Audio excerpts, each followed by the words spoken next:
असलामुअलैकुम। दुनिया भर की ताज़ा तरीन खबरों और करंट इशू से बाखबर रहने के लिए हमारा चैनल सब्सक्राइब कीजिए और पेज लाइक कीजिए। वजीर आजम इमरान खान का कहना है कि पाकिस्तानी खत्ते में अमन व इस्तेहकाम और खुशहाली को तकवीत देने वाले इकदाम के लिए तैयार हैं। भारत की तरफ से साजगार माहौल पैदा किया जाए। वजीर आजम इमरान खान से अमरीकी सेनेट के 4 रुकनी वफद ने मुलाकात की।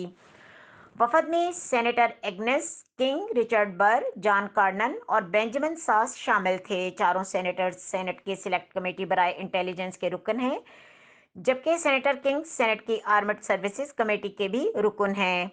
इमरान खान ने कहा कि पाकिस्तान अमेरिका के साथ अपने ताल्लुकात को कदर की निगाह से देखता है। पाकिस्तानी ताल्लुकात को तमाम शोबों बिलखुसूस इक्तिसादी जहत में वसअत देने के लिए पुरअज़म है। पाक अमरीका मजबूत शराकत दारी खत्ते की अमन सलामती और खुशहाली के लिए अहम है।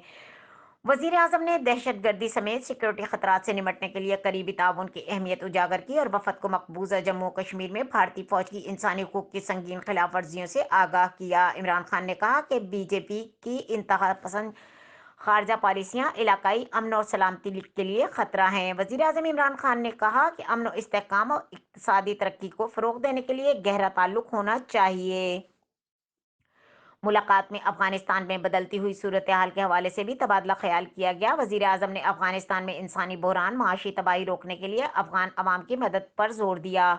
इमरान खान ने कहा कि अमरीका को खित्ते में अमन और इस्तेहकाम के लिए अपना किरदार अदा करना चाहिए। अमरीकी सेनेटर्स ने अफगानिस्तान से अमरीकी शहरियों और दीगर अफराद के इनखला में पाकिस्तान के ताउन को सराहा।